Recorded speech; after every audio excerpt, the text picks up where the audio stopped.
Top story tonight. Chatham County Police are warning parents about a growing safety concern on local roadways. The department says that officers are getting more reports of children riding electric bikes in traffic, and some are too young to be operating them safely.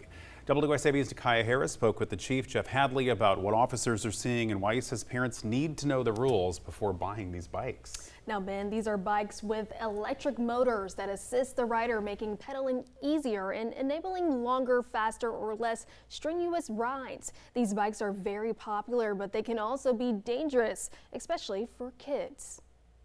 The Chatham County Police Department says some children who look to be as young as 10 have been seen riding e-bikes on 4-lane roadways. The department says officers are making an extra effort to stop young riders to educate them about traffic laws and safe riding practices. Chief Jeff Hadley says the conversation starts with making sure families understand what they are purchasing when they buy an e-bike. I'm sure they think it's a great Christmas idea or birthday idea and they give it to a young child, but they're out there running the neighborhoods, running through stop signs. Hadley says some of the biggest concerns are the age of some riders and how fast these vehicles can go. I've seen it myself, personally, in Chatham County where, you kind of wince and go, oh my gosh, something's going to happen. And the chief tells me that's just one of several safety concerns. We've had some instances where these e-bikes take off.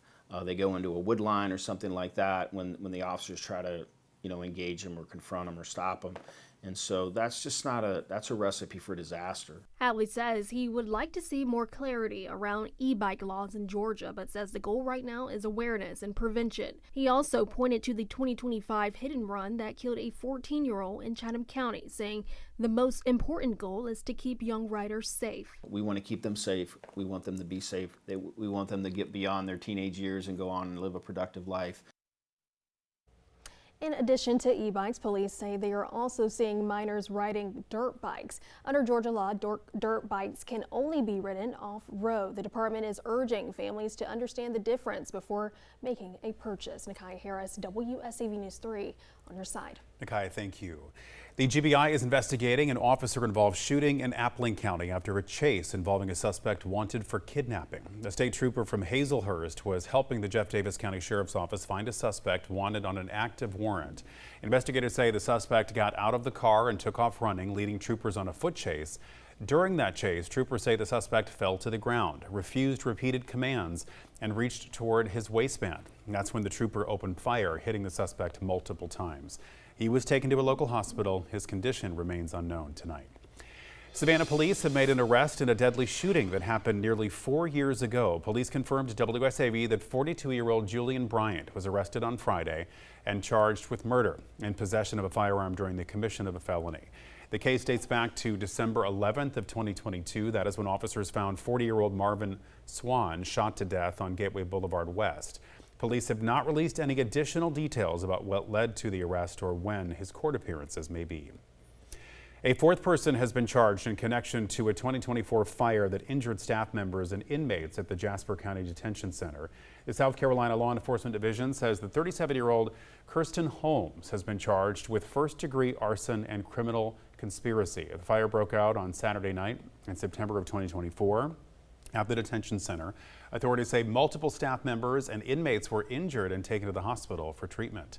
3 other inmates have already been charged in connection to the fire: 38-year-old Carlton German, 22-year-old Jamari Williams, and 9-year-old Jermon Walker. SLED continues to investigate.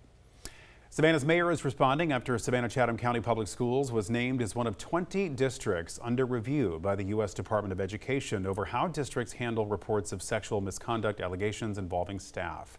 Last week, the Education Secretary said civil rights data collection submissions from some districts raised questions about whether sexual misconduct claims were being addressed appropriately.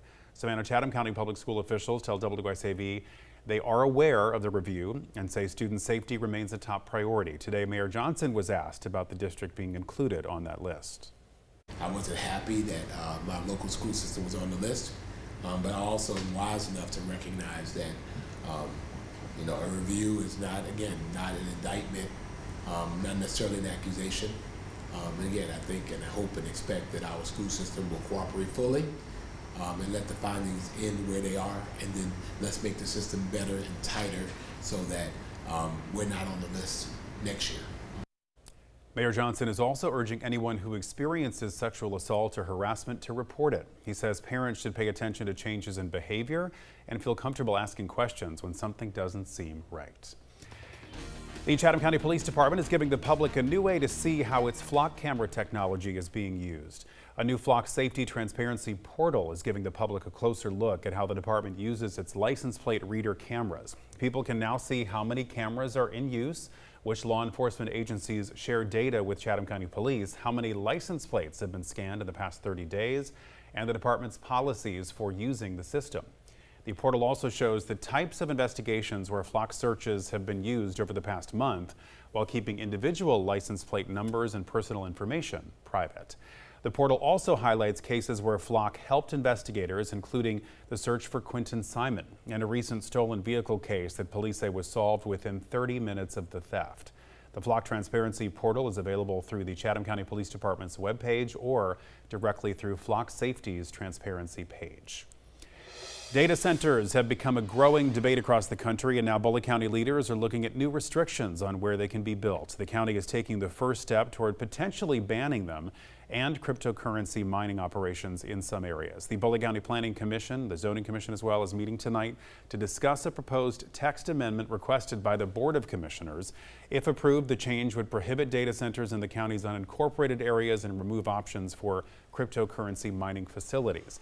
The Planning and Zoning Commission will review the proposal before making a recommendation for county leaders.